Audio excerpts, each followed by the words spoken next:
All right, y'all. I've been doing some research to understand what is happening with finances in college athletics and what's going on with all of this debt. Let's talk about it. So, the prevailing view on the street is that all these colleges and universities are just flush with cash to make all these payments for coaching buyouts, which was more than $200 million this last coaching cycle alone. Okay. Payments to athletes, NIL payments above the rev share cap, facilities improvements, stadium upgrades, all of that. Okay.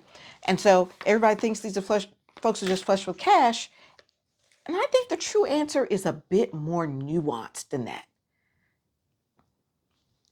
Here's some things that are happening. Okay. These are just some examples. There's plenty more that I'm not mentioning here. UNC ran a $15 million deficit in athletics last year. Arizona, $33 million deficit. Cal, $70 million over 2 years. Washington, a $30 million deficit. Rutgers, $78 million last year alone, and more than $500 million, more than $500 million since they joined the Big Ten in 2014. UCLA's run a $200 million deficit over the last 6 years. All this is for athletics. Okay? Those are annual deficit numbers, unless I told you it was a bucket of years. Annual numbers. You can't just keep running deficits like that year over year over year over year for the athletics enterprise. And now you got to squeeze more money out of an already tapped system for all these rev share payments. It's a lot of money. And anyway, there's more. Okay, so you've got two other examples that are out there that have been talked about widely. Florida State currently has $437 million in athletic debt. So different than from any deficits, just debt because of stadium upgrades and either upgrades or replacement of a football ops center. 437 million. Now, they are paying through that. They've issued bonds. So now they have a debt service that they have to repay. Okay? Penn State most recently reported $537 million in debt for upgrades to Beaver Stadium. Now, what makes this so interesting is Penn State says it's going to pay for all of these upgrades through athletics revenue. Okay.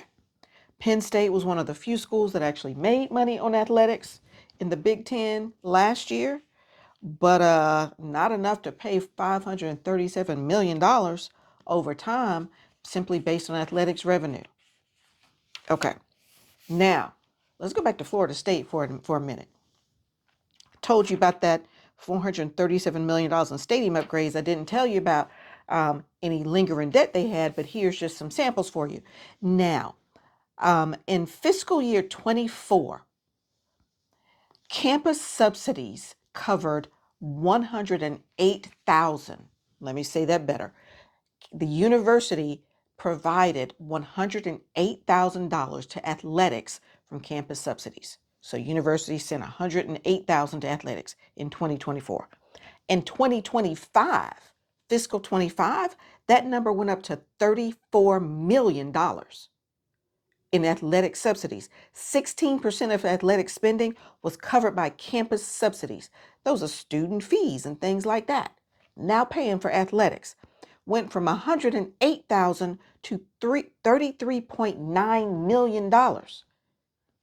That's an example of something that's not sustainable because the university is there to educate people, not pay for athletics at that level.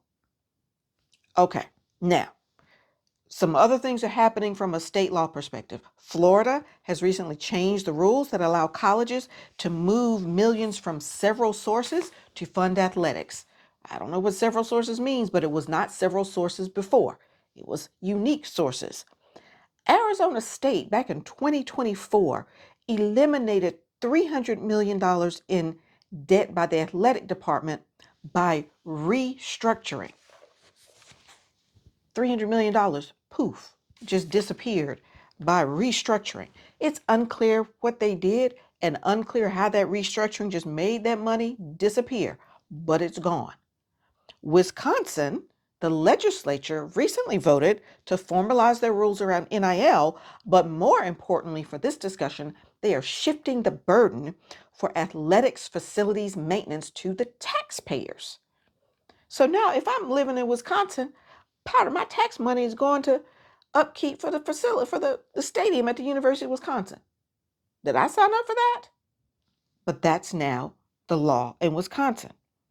Now, then every now and then you get some shadiness where there's lack of transparency. So Penn State back here with this $535 million in upgrades to Beaver Stadium that they're going to pay for through athletics revenue.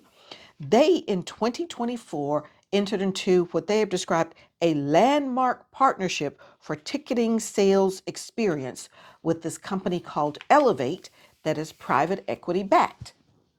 Now, at that time, one of their trustees, Barry Finchak, sought details on the deal. And he had a really hard time getting them. And ultimately, he got removed from the board. So there's some transparency issues with some things that are going on here. Now, what a couple other data points for you. Kentucky last year moved all their athletics, their revenue generating athletics enterprises, into an LLC. That's their new model for managing athletics in this new era. And we do recall that Utah has rolled up all its athletics profit centers into an LLC, spun them out, and put them under the foundation. The foundation is responsible for endowments, fundraising, philanthropy. Now the foundation got to have skill set to manage an LLC that is a for-profit LLC, and they have granted a minority interest in that LLC to a private equity firm where they expect to generate $500 million